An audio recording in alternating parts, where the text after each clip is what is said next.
ஏன்னா இன்னைக்கு ஆட்சியில் இருக்கிறது ஸ்டாலின் அவர்கள், அவருடைய கட்டுப்பாட்டிலே துறை கிடையாது. எல்லா அமைச்சர்களும் கொள்ளையடிக்க அமைச்சுட்டாங்க.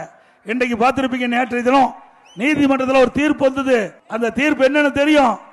இன்னைக்கு நகர்ப்புற வளர்ச்சித்துறை அமைச்சர், குடிநீர் வழங்கல் துறை அமைச்சர், அந்த குடிநீர் வழங்கல் துறையில கிட்டத்தட்ட ஆயிரக்கணக்கான பணியிடங்களுக்கு ஒவ்வொரு பணியிடத்திற்கு லட்சக்கணக்கான பணம் வாங்கி முறைகேடு நடத்திருக்கிறாங்க. அதே போல நகர்ப்புற வளர்ச்சி துறையில டெண்டர் விட்டு கமிஷன் வாங்கியிருக்கிறாங்க. அதெல்லாம் ஆதாரத்தோட இங்க ஈடி அரசாங்கத்துக்கு அனுப்பி அதுல வழக்கு பதிவு செய்ய சொன்னாங்க. செய்யல.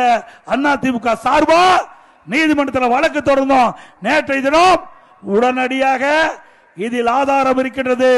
ஈடி அனுப்பப்பட்ட அந்த அறிக்கையில் ஆதாரம் இருக்குது. ஆதாரத்தின் அடிப்படையில் வழக்கு பதிவு செய்ய வேண்டும் என்று லஞ்ச ஒழிப்புத்துறைக்கு உத்தரவு போட்டிருக்கிறாங்க. ஆக இந்த அரசாங்கத்தில் லஞ்சம் வாங்குவது உண்மையாகிவிட்டது.